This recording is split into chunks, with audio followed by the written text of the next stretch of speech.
So let's have a case study of what I've been talking about since. Now I have Euro and we have USD.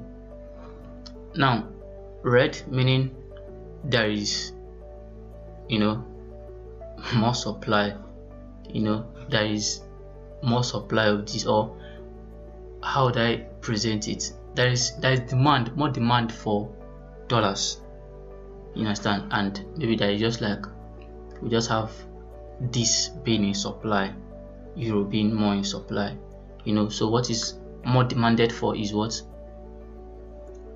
Dollar.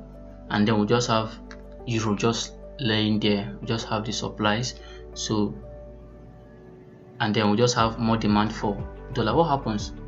Euro will start going down, cheaper price has to so that, because there is less demand, obviously, that's what I'm just trying to illustrate. So price will go down to make it more durable for people to want to demand.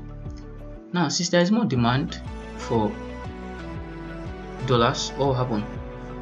Price will start going up because there is demand for it.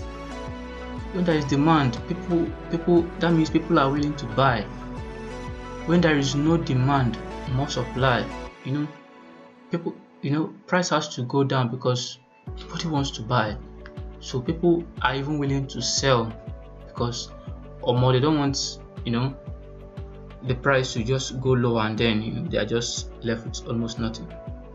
Now let's look at scenario 2, when there is more demand for euro. You see that euro start going up, and when there is more supply of USD, nobody is willing to buy. What happens? Price has to go down, at least to know if people can actually demand for it, so price just start doing what? Going down. Now let's look at this. Now we now have a combination euro USD. So euro USD now meaning, now let me explain something before I get here. Euro USD, euro is the base currency and USD is the quote currency.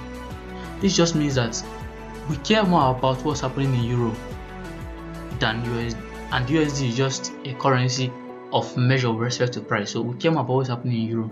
So here it's just like USD isn't our interest. Our interest is euro. USD is just a measure, a price measure. It's just there as a quote currency. We are quoting the base to this. Sorry, yeah, exactly. So the base currency is what we're interested in. What we're interested in is the base currency. Then the quote is what we're using to weigh. So we're more interested in what? The base currency. So now this is euro USD. So what is the base currency? Euro. What is the quote currency? USD. So which means if you look at price, what you'll be seeing is 1 euro is equal to what? How many of the quotes? So 1 euro. Now what you'll be seeing here is the quote price, the quotes. So the quote here might just be USD. It will be USD rather. So what are we weighing it with? So this becomes the quote. So or we can just, to make it, because people can actually change this price whatever to euro whatever. So to make it make more sense, I can say that euro here becomes the base currency because it's what matters. Now USD becomes the quote because it's a medium of exchange. It's the inverse, the opposing side, the alternative universe of euro. So which means if I'm buying euro, I am selling USD. If I'm selling euro, I am doing what? I'm buying USD. So they are alternating. So in this case now, we see that there is price opens here and then we go down and close here. After going down, come back, close here. Now what does it mean? This means that there is more supply and less demand for euro, and for it to be going down means what? There is more demand for USD. So which means that people are selling off euro and they are buying what? The USD. So what is the most important pair here? What is the most important entity here? Not pair, because this is a pairing. So what is the most important currency here? Euro. That's what our focus is on because it's the base currency. So automatically euro will start going down because what? There is no demand for it. People will now start selling into USD that there's more demand. What happens? Price starts to go down.